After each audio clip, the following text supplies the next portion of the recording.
إن الحمد لله نحمده ونستعينه ونستغفره ونعوذ بالله من شرور أنفسنا ومن سيئات أعمالنا. من يهده الله فلا مضل له ومن يضلل فلا هادي له، وأشهد أن لا إله إلا الله وحده لا شريك له، وأشهد أن سيدنا ونبينا محمدا عبده ورسوله صلى الله وسلم وبارك عليه وعلى آله وصحبه وسلم. قال تعالى: يا أيها الذين آمنوا اتقوا الله حق تقاته ولا تموتن إلا وأنتم مسلمون. وقال تعالى: يا أيها الذين آمنوا اتقوا الله ولتنظر نفس ما قدمت لغد واتقوا الله إن الله خبير بما تعملون. All glories are to Allah subhanahu wa ta'ala. We bear witness that there is no God worthy of deity except Allah, and Muhammad sallallahu alayhi wa sallam is the last prophet and the last messenger. It's an important topic, I think, that we should address and so many scholars have written about it and spoke about it, which is the title of it is called Adab al-Masjid. You know, the things that we need to do when we come to the masjid. Alhamdulillah, Allah subhanahu wa ta'ala have made it possible for us to have a beautiful masjid and brand new one, and everything in it is good and beautiful. So we need to know and to learn some of the things that the Prophet ﷺ have taught us that we should do when we come to the masjid. And some people have started this particular topic from the scholar by the ayah of the Quran, of the ayah number 32 of Surah Al-Hajj, where Allah subhanahu wa ta'ala said, وَمَنْ يُعَظِّمْ شَعَائِرَ اللَّهِ فَإِنَّهَا مِنْ تَقْوَى الْقُلُوبِ. Even though this particular ayah has a specified meaning, is when you go to Hajj, that whatever you take for you to slaughter in the Hajj, this is what it meant with it. But the scholar Ridwanullahi alayhim said that the Quran could be taken by umum al-lafz, la bi khusus al-sabab. We take it by its generality and the general concept and understanding of the Quran, regardless of the reason and the specific reason it was revealed for. So from this, the scholar said it's one of the biggest sha'ira of sha'air al-Islam is the masjid. The masjid is a very important thing.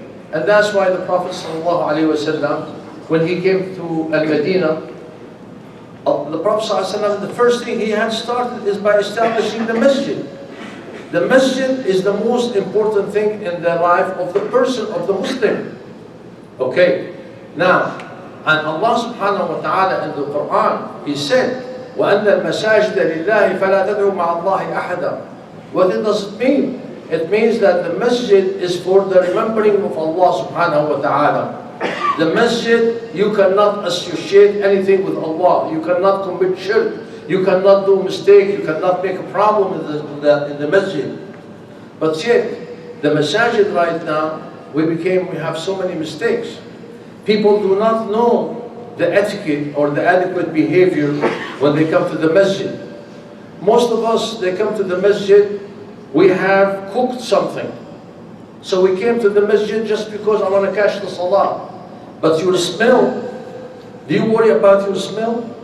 Do you worry about your behavior? Do you worry about your attire and the way you look? You worry about your clothes? The Prophet ﷺ told us in the hadith, he said, if I was going to order somebody, I would order you to make 2 dresses. One for the Jum'ah, that when you come to the Jum'ah, dress nicely. And then there's a hadith azim, there is a very important hadith of the Prophet ﷺ. And he said, for the day of Jum'ah, مَنْ غَسَّلَ وَاغْتَسَلَ. That means you need to take a shower, cleanse yourself up. وَبَكَّرَ وَابْتَكَرَ. And he comes so early to the masjid. And this is another problem. Most of our brothers, may Allah subhanahu wa ta'ala grant us hidayah and grant them hidayah. They do not come to Jum'ah unless when the khutbah is all about. They only want to catch the 2 rak'ah. And that's why you find the masjid, half of it is empty when we start the khutbah. By the end of the salah, we ask you to come forward because the masjid become full. And those people, they did not follow the order of the Prophet ﷺ. Man ghassala wa ghtasala. You come to the masjid clean and nice. and you put perfume on it. The Prophet ﷺ said you need to put perfume, touch perfume, so people can see and smell you good, and your clothes looks good and smells good, and you come to the masjid and you come early. Abdullah Mas'ud radiallahu anhu came to the masjid one time, and he was the third or the fourth person. He was so sad, and he was telling himself, Rabi'u arba'a ya Abdullah, Rabi'u arba'a ya Abdullah, you're the fourth one, and you are the Sahabi of Rasulullah sallallahu alayhi wa sallam. So they come to the masjid, and the hadith of the Prophet sallallahu alayhi wa sallam, this hadith is in the Bukhari or Muslim, and the Prophet sallallahu alayhi wa sallam said, and if you know what is al-nida and al-saff al-awwal, like to catch the adhan in the masjid, and you come to the first row to pray in the first row, and some people said al-nida is al-iqama. Lastahamu alayh, stahamu, that they made, you know, the qur'a, you know, they they withdraw, they make withdraw, who's going to be on the first line. And there's another report, continuation of the hadith, in the report of the Tirmidhi, which is authentic, and the Prophet ﷺ said, لو يعلم الناس, if you know what in the Salat al-Fajr and al-Atma, al-Isha, لأتوهما ولو حبوا, if you have even to crawl to come to the masjid for Fajr and Isha, you would have come. So most of us we don't do that. Most of us we're lazy. We do not know. One of the brothers the other day I was talking to, he said, why people don't come to all the salawat like they come to the Jum'ah? And my answer is that they do not know what they're missing. You do not know what you're missing. You do not know what you're losing. You don't know.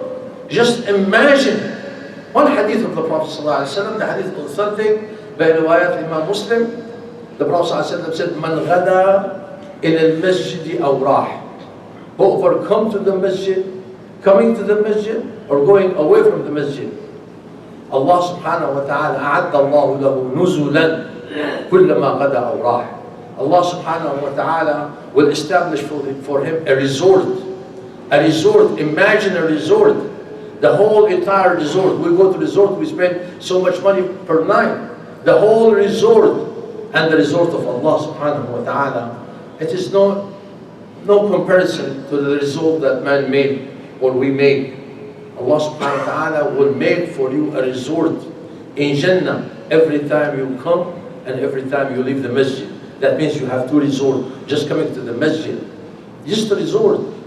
And all the angels that they are praying with you, and all the benefit that you get from Allah subhanahu wa ta'ala. Anyway, so coming to the masjid, we have to learn something. So we need to take a shower, we need to dress nice, we need to put some kind of nice, you know, cologne or duhan, what they call it, like perfume or whatever you want to call it.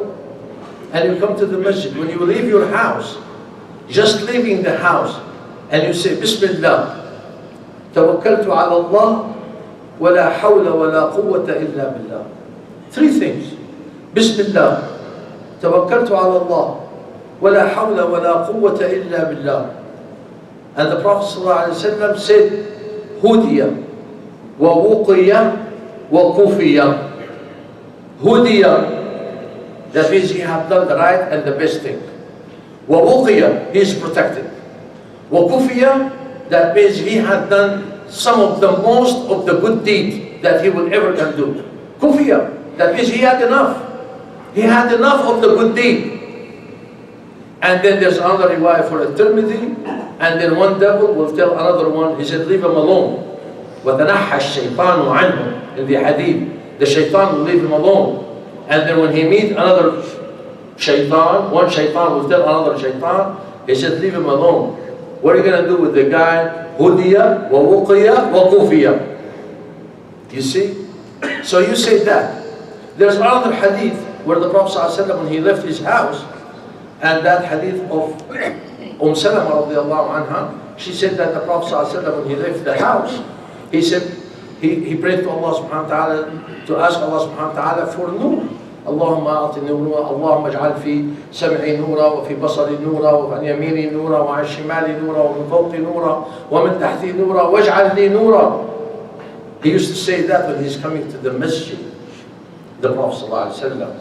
And Imam al-Nawawi rahimahullah, and he said, this hadith will tell you that the Prophet ﷺ was asking Allah subhanahu wa ta'ala for nur, for all of his elements of the body, and also in the direction. And he said, عن يمين من فوقي ومن تحتي ومن أمامي ومن خلفي وأعطني نورا. Why? Because your success on the judgment day is by the amount of light, by the amount of nur that you have. If you read in Surah Al-Hadid, يوم ترى المؤمنين والمؤمنات يسعى نورهم بين أيديهم. You see, on the judgment day, some of the scholars said, according to the Hadith, judgment day is dark. The only way you can see your way is by the amount of light that you have. That's why the Prophet ﷺ taught us to ask Allah for the light. On the judgment day, you have only light for what you have. And Allah subhanahu wa ta'ala told us also, besides Surah Al-Hadid, He told us that in Surah Al-Tahrim, يوم لا يخزي الله النبي والذين آمنوا معه نورهم يسعى بين أيديهم وبأيمانهم ربنا أتمم لنا نورنا. You see, that's what you're going to have. And then the hadith of the Prophet ﷺ, that on the judgment day, there is somebody, he does not have much nur. Only the nur comes on the toe of his leg. And there's another hadith said, he has less nur than that one. Sometimes it's shine, sometimes it gets dim, according to his deed. So when you are coming to the masjid, the Prophet ﷺ is teaching you how to ask Allah subhanahu wa ta'ala for nur. Some other scholars, they said the nur in that hadith, because you're coming to the masjid, it means that the Prophet ﷺ is teaching you to ask Allah subhanahu wa ta'ala to accept your deed. To accept your deed and make it for you on the judgment day. So accepting the deed of Allah subhanahu wa ta'ala, you pray to Allah subhanahu wa ta'ala, even though you're doing good deed, you're turning to Allah subhanahu wa ta'ala, Allahumma taqabbal minna salatana wa siyamana wa qiyamana wa a'malana salihah. So coming to the masjid, that's what you do. You get to the door of the masjid. What do you need to do? You said Bismillah. You said Allahumma salli ala Sayyidina wa Nabiyyina Muhammad. Allahumma aftah li abwab rahmatik. You ask Allah subhanahu wa ta'ala the rahmah. You ask Allah subhanahu wa ta'ala to accept your salah. You ask Allah subhanahu wa ta'ala to reward you. You accept Allah subhanahu wa ta'ala to forgive you. افتح لي أبواب رحمتك. And then when you leave the masjid and you need to leave, you said اللهم صل على سيدنا ونبينا محمد اللهم إني أسألك من فضلك. You ask Allah subhanahu wa ta'ala from His fadl. Now when you come to the masjid, the first thing you need to do is to make 2 rak'ah. Even in Salatul Jum'ah, you walk in like the brothers, Jazakumullah khair, you come to the Salah, you come to the Jum'ah, you stand up and you make 2 rak'ah. And the Prophet ﷺ told the Sahabi, a Sahabi came while the Prophet ﷺ was making khutbah, and he sat down. And then the Prophet ﷺ turned to him, he said, have you prayed 2 rak'ah? He said, no, Ya Rasulullah. He said, get up and pray 2 rak'ah and make them light. وَتَخَفَّفْ وَتَجَوَّزْ بِهِمَا.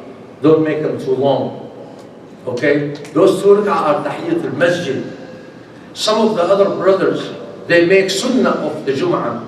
Jum'ah has no sunnah qabliyah. There is no sunnah before Jum'ah. There's nothing that you could say for rak'ah like the other brothers. May Allah subhanahu wa ta'ala forgive all of us and all of them. They insist on making sunnah. Ya akhi, you're making bid'ah. You're making innovation. It is not up to you to make salah. It is not up to you to invent salah. You see, the salah, all of you know, all the scholars say, as-salat al-ibadah tawqifiyya. Means you cannot initiate salah. You cannot initiate things. You cannot initiate ibadah. Ibadah is the right of Allah. Ibadah, Allah subhanahu wa ta'ala assigned it. We cannot go and make ibadah.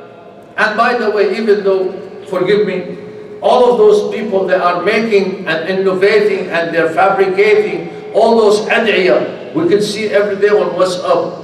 Allahumma, Allahumma, Allahumma, Allahumma, Allahumma. Ya akhi, where are you getting all this ad'iyah from? Where are you making it? You want to make dua for yourself? Make it. But for you to write it and publish it and ask people to make that particular dua, you need to have a proof. And dua is ibadah. That's what the Prophet ﷺ said. الدعاء هو العبادة. Hadith authentic in Sahih al-Jami'. There's hadith ضعيف, it's not authentic. الدعاء مخ العبادة. This hadith is not authentic. The hadith that is authentic, الدعاء هو العبادة. It is ibadah. You cannot make it, you cannot innovate that. And besides, we made a khatira about this. So many people, they're making all those. I have this morning, once somebody sent me a dua. Wallahi, it's like 2 pages long. اللهم اني استودعك ديني استودعك اولادي استودعك سيارتي استودعك محلي ومتجري ومطعمي Where did you get that from? Listen to the hadith. The Prophet ﷺ walked into the house and he found the Sayyidah Aisha making dua. Ilahul dua. I mean, kind of long. The Prophet ﷺ to his wife, to the most lovable person.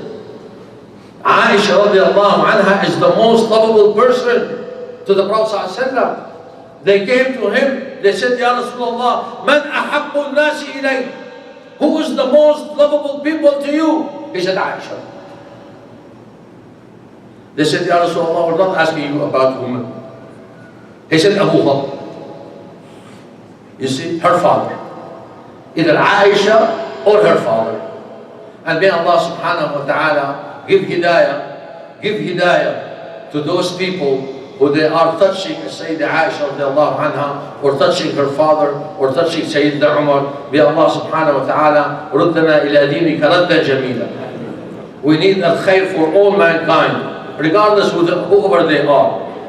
Anyway, so he told Aisha radiallahu anha, the most lovable person to him, when he heard her making all this dua, he said, Ya Aisha, inna Allah yuhibbu min al-dua al-jawami' al-kawamil. The complete, the collective one, and the complete one. And then he told her, and he said, Ya Aisha, say, look, listen to this hadith. He said, Allahumma inni as'aluka min al-khayri kullihi, عاجله وعاجله ما علمت منه وما لم أعلم. Rather than to say, Allahumma inni astawdi'uka dini wa mali wa awladi wa mahalli all this is one sentence. Allahumma, I have asked you, O Allah, from the goodness, from al-khayr, all of it, عاجله وآجله, soon or later, whatever I know, whatever I don't know. The opposite. وَأَعُوذُ بِكَ, I seek refuge in you from all the evil things. وَأَعُوذُ بِكَ مِنَ الشَّرِّ كُلِّهِ عَاجِلِهِ وَآجِلِهِ مَا عَلِمْتُ مِنْهُ وَمَا لَمْ أَعْلَمْ. Those are two. Another two. وَأَسْأَلُكَ مِنْ خَيْرِ مَا سَأَلَكَ بِهِ حَبِيبُكَ وَنَبِيُّكَ مُحَمَّدٍ صلى الله عليه وسلم. I ask you from the best thing that your Prophet had ever asked you. The opposite. وَأَعُوذُ بِكَ مِمَّا اسْتَعَاذَكَ بِهِ عَبْدُكَ وَنَبِيُّكَ مُحَمَّدٍ صلى الله عليه وسلم. And I seek refuge of whatever the Prophet ﷺ, he had asked you. Because the Prophet ﷺ knows the best. So when he asked Allah subhanahu wa ta'ala, he asked Allah for the best. When he asked refuge of Allah, he asked refuge of Allah from the worst. So those are another two. And then another two. وَأَسْأَلُكَ الْجَنَّةِ وَمَا قَرَّبَ إِلَيْهَا مِنْ قَوْلٍ أَوْ عَمَلٍ. And I ask you al-Jannah and whatever make me close to it from whatever I can do or whatever I can say. And the opposite. وَأَعُوذُ بِكَ مِنَ النَّارِ وَمَا قَرَّبَ إِلَيْهَا مِنْ قَوْلٍ أَوْ عَمَلٍ. And I seek refuge in you from the hellfire and whatever can make me close to it from whatever I can say or whatever I can do. And then the seventh one. وَمَا قَضَيْتَ لِي مِنْ أَمْرٍ فَاجْعَلْ عَاقِبَتَهُ رُشْدًا. Whatever you have assigned with me in your fate, whatever is my fate, whatever that you have made it possible for me, make the end of it is rushd. Al-rushd is the right thing, is the accepted thing, is the thing that will elevate me on the judgment day, the thing that will become good for me in this dunya and the akhirah. وَاجْعَلْ عَاقِبَتَهُ رُشْدًا. Make the result for me is good. إِنَّمَا الْأَعْمَالُ بِالْخَوَاتِيمِ. Make the end of it is good. Accept me. He taught her that. Now, is there anything, the scholar is saying, Imam al-Nawawi rahimahullah said, is there anything in this hadith that is not involved in it? Can you come up with something that is not contained in this hadith? You cannot. And this is the best. So you make the dua. Anyway, you came to the masjid. You make 2 rak'at tahiyyat al-masjid. And then you sit down. And remember Allah subhanahu wa ta'ala. The Prophet ﷺ said in the hadith in Muslim, this masajid was established for the purpose that was intended for it. إِنَّمَا الْمَسَاجِدُ بُنِيَتْ لِمَا بُنِيَتْ لَهُ. And the hadith is after that said, وَإِنَّمَا بُنِيَتْ. The masajid was established لِذِكْرِ اللَّهِ وَلِلصَّلَاةِ وَلِقِرَاءَةِ الْقُرْآنِ. This masjid. Now, is this the masjid that we have here? Or we sit down and we shoot the breeze and we talk, we enjoy ourselves? Is the masjid here for the kids to play and to run? We sit, wallahi, after Salatul Fajr here to recite Quran, waiting for the sunrise to come up. We cannot. I'm saying that we cannot. Wallahi, we get so much disturbed in our masjid now and the new one. Because the kids are making the back side of the masjid right here, wherever you're sitting. They're making it a playground. And they're running around and around and around. We go talk to them, they go hide in the room. Or they hide in the bathroom. Where are their parents? And please do not be personal. Do not hate me for saying the truth. Where are the parents? Why don't you teach your children the manners of this masjid, of the masjid? The masjid is not a playground. You want to play, you go to the gym. Teach your children the manner of the masjid. And then the other thing is, whenever we leave the masjid, we find people or kids running up in the corridor. You shouldn't do that. And then whenever we leave, they come over here and they try to see the microphone and to see how their voice is going to be. And they play with the equipment.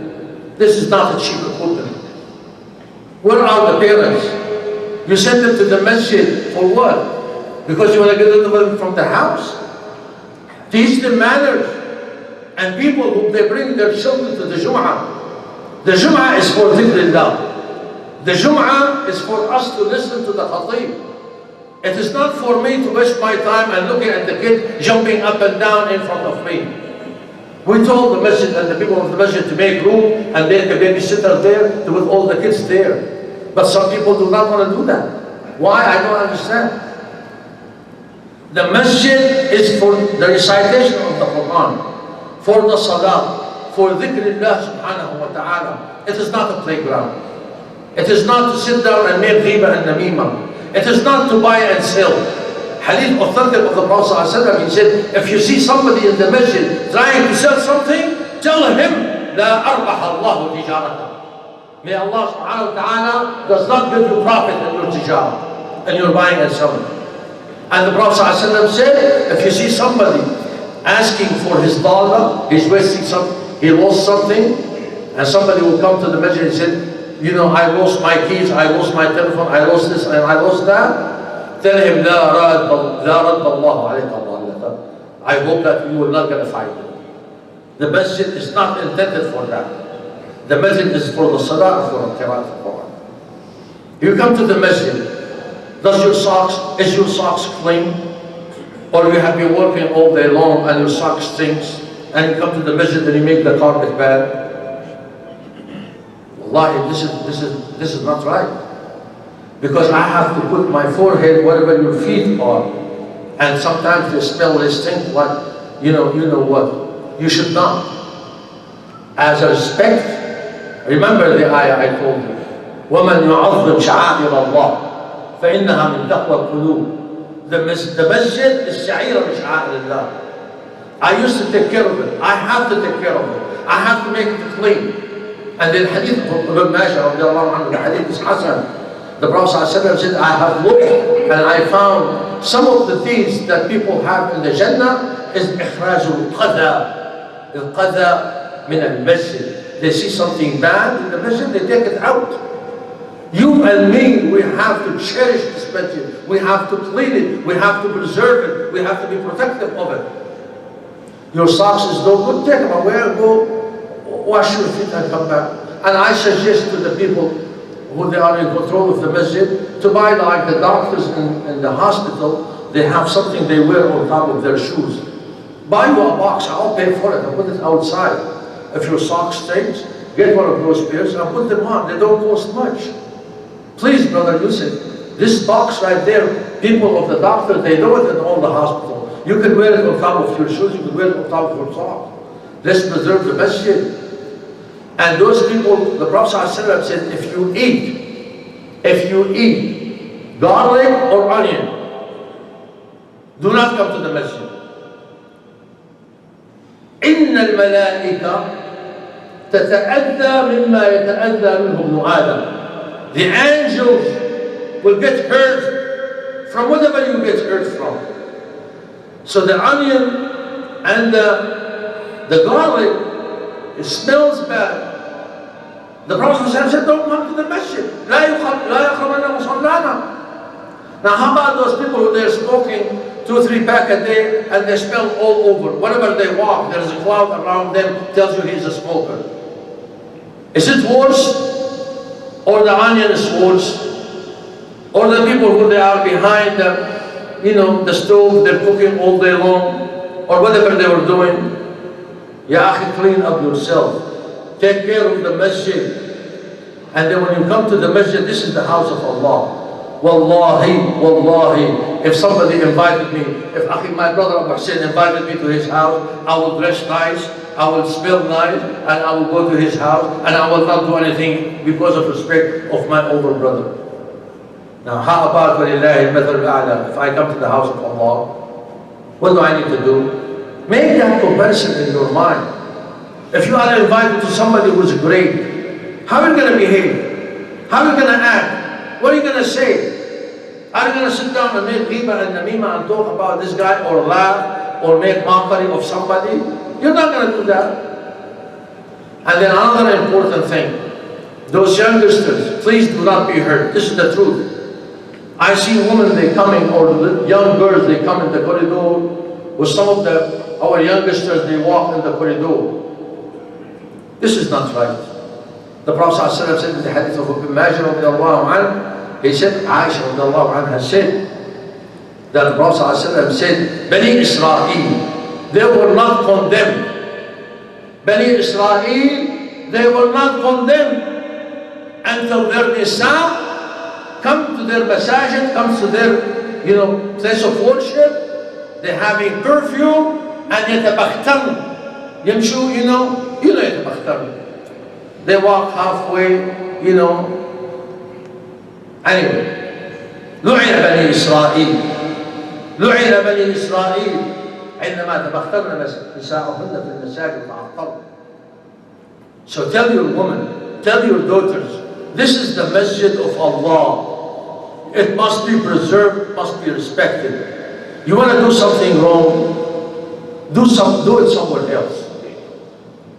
You want to do something wrong, do it somewhere else. But when you come to the masjid, protect the masjid. أقول قولي هذا وأستغفر الله العظيم لي ولكم فيا فوز المستغفرين فاستغفروه يغفر لكم إنه غفور رحيم. وأصلي وأسلم على سيدنا ونبينا محمد وعلى آله وصحبه وسلم.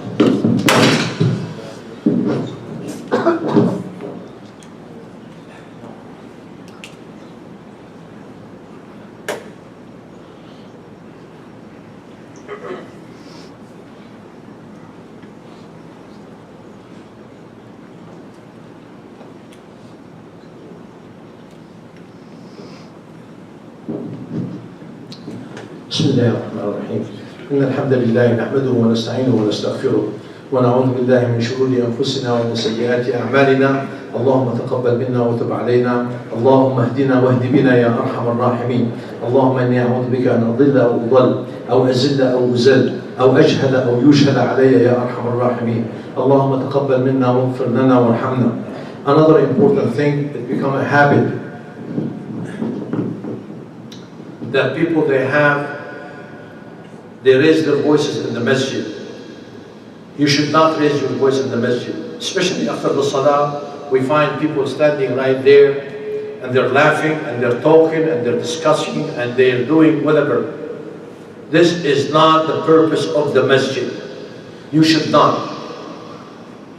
Jarir bin Abdullah radiallahu anhu said that the Prophet ﷺ was making the etiquette in the masjid. And he saw people reciting Quran. People that were not talking, they were reciting Quran. The Prophet ﷺ looked at them, and the hadith said, كَشَفَ السِّتْرَ. And he turned to them and he said, do not raise your voice.